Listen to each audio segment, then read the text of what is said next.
So in case anyone's wondering why there hasn't been content on the channel for the last 2 weeks, I threw out my back 2 weeks ago, and it took about 2 weeks to heal and could not go hiking during that time. And now we are getting hit with the worst of Hurricane Helene here in Asheville. A lot of areas of the city are flooded. There's been a ton of rain for multiple days, and now we're starting to get the winds into, don't know how much longer I'm gonna have power here at the house, but that's why I haven't been hiking. Things have been a little dicey. Stay safe out there, guys.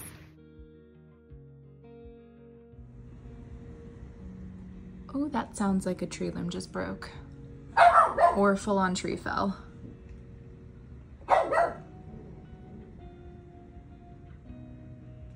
And we're officially in the dark now.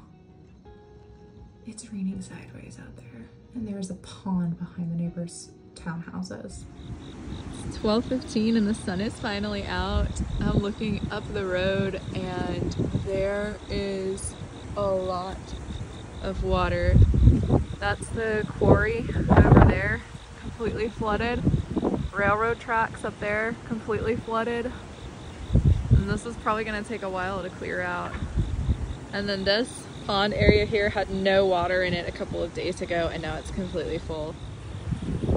That is Smoky Park Highway right now, and it is completely flooded. That is insane. So this is the opposite way up Smoky Park, and there are buildings underwater. We're kind of trapped in the middle.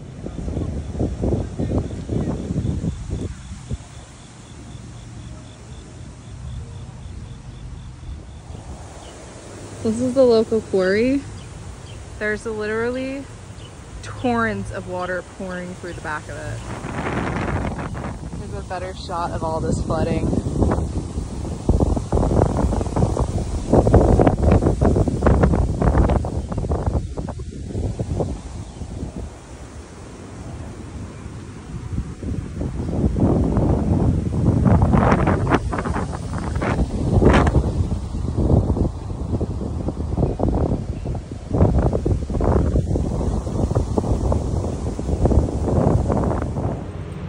Flooding's finally gone down by 6:30, 6:45 p.m. and you can see the two cars in the middle of the road that had got stuck in the flash flooding. But at least people are able to drive through it now. So we just dumped our ice maker out because it was causing a bunch of leakage. We have basically no water pressure at this point, so we filled up the bathtub so we'd be able to flush toilets later. Cleaned out our refrigerator. We're using the last of the stuff from the refrigerator that was still kind of cold to make some breakfast.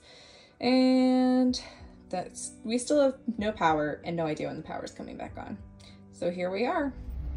All right, we're venturing out for the first time. We're going to go surprise drop in on some friends because we've had no cell service since yesterday. We're hoping that the flooding's receded a little bit. Cars are definitely zipping along on the road, so we'll see. Maybe we can get some friends to come over for dinner tonight because all the stuff in our freezer is gonna be forfeit by the end of the day, so may as well use it to feed people. This area was all flooded yesterday. That vehicle is the only one submerged in this flood, and it all drained overnight. This area was completely submerged yesterday too, and by the end of the day the water had gone down, and before the night was out they had towed away both of the cars that had been stranded in here. We've been trying to figure out where this tree came from because there was no tree like that at this intersection before all of the flooding, and same with that tree over there. Pretty sure it literally just flash flooded and dragged that thing down here, and it's terrifying. So when you have friends and everyone's meats go bad in the freezer, you cook up a storm and it's delicious. Okay, so we're just leaving our friend's house where we cooked out all the stuff in the freezer that was gonna go bad, and it was a blast. Such a highlight of the whole week, and it's been kind of a crummy week. But we are camped out in front of one of the gas stations that had flooded during the storm, and literally across the way you can probably see just the lights back there.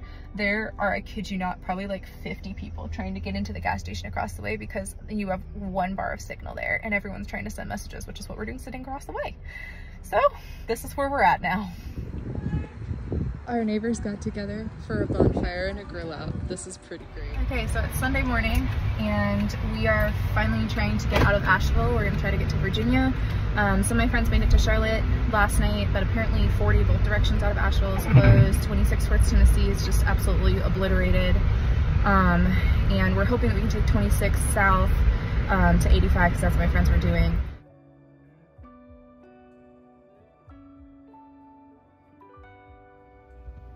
Okay, so we made it safely to Virginia. Just to catch you guys up from the week, it started raining on Wednesday. It did not stop until Friday afternoon. There was already flooding within a few hours of it started raining on Wednesday. And we lost power Friday morning. We lost self-service Friday afternoon. Fortunately, we didn't notice a decline in our water pressure until Saturday. So if we had stayed in our home, then the water pressure would have gone completely out and we wouldn't have been without water by today. It's Sunday.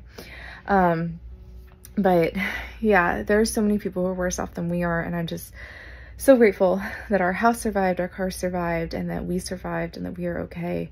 But it just feels like we've lost so much. When we got cell service back at 10:30 on Saturday night, I finally saw images of our area, our surrounding area in Asheville. The park where I always ran and the district I always ran through is completely underwater. It's just gone.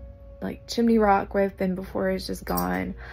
Lake Lure, where I've been before, a lot of that's gone. A lot of trail towns I love, Irwin, Damascus, Hot Springs, Marion, they're all flooded, devastated, and it's been a very emotional day.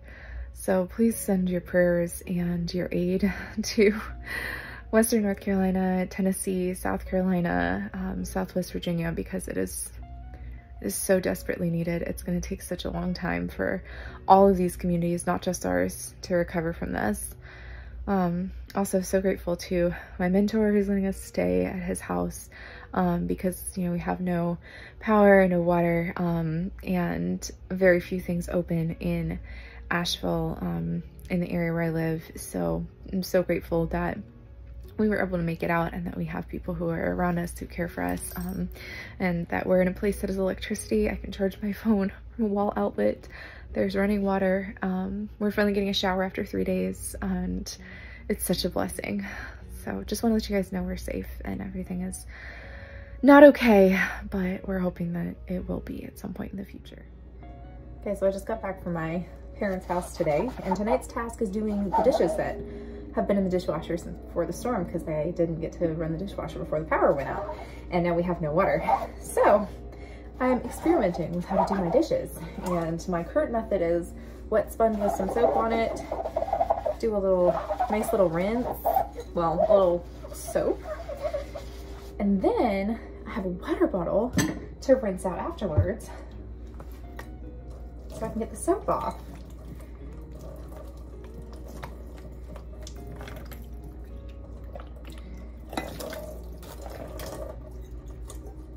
It's not perfect, but it's good enough. So as you guys know, we have no water at the house. So this is how to flush your toilet in a disaster 101. We've gone to the bathroom in that toilet a few times because we're trying to conserve water.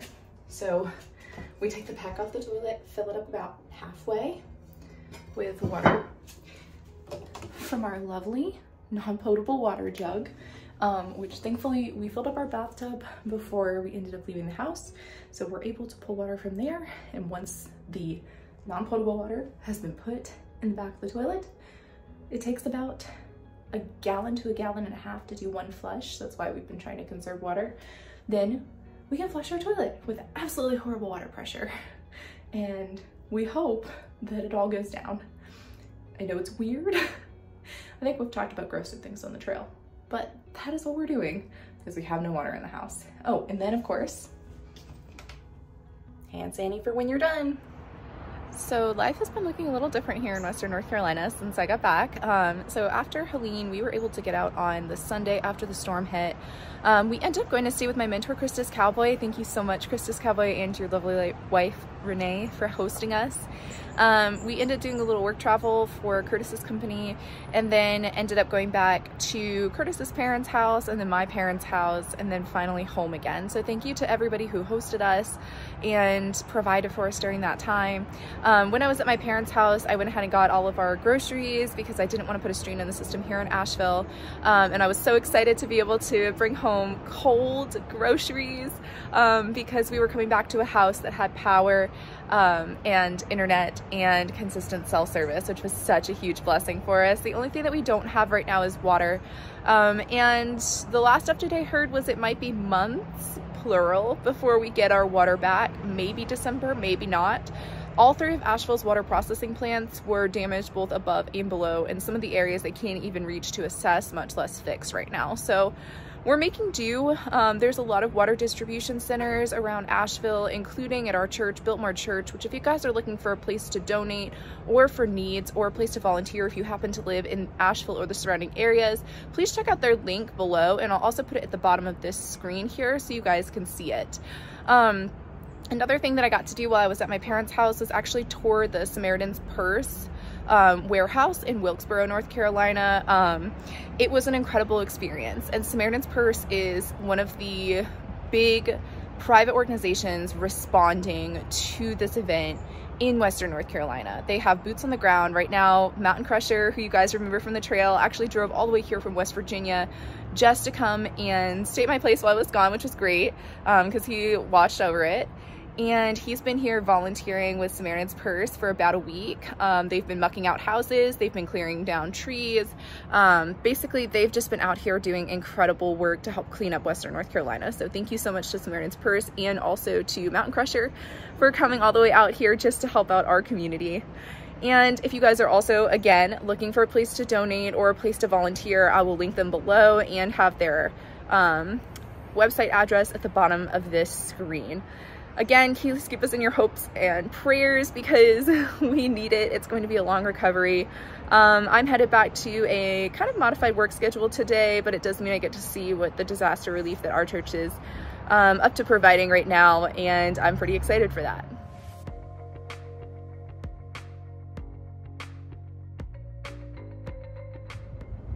Well, at least the Chick-fil-A can be counted on to be open after a disaster, even with a limited menu. So, MC, what have you been doing in Asheville this week? So, I decided to come down here and lend a hand because I thought that the people around here could use one because there was a little bit of a storm that came through the other day. And, what did you say? The French Broad River rose 26 feet, was it? I think it was almost 27. Yeah, but lots of devastation, and I didn't have any excuse not to go. So I've been down here for about a week, and there is still no running water. And I heard someone heard an estimate that it could be 2 to 5 months before that's back. So yeah, I have not been able to do laundry, and I am not clean. But I'm gonna get a shower today, which is so exciting. So tell me about your shirt. Samaritan's Purse is this really cool organization that goes and just is boots on the ground responses to help. And just hearing some of the homeowners that their homes had a foot of mud all across the entire living room floor.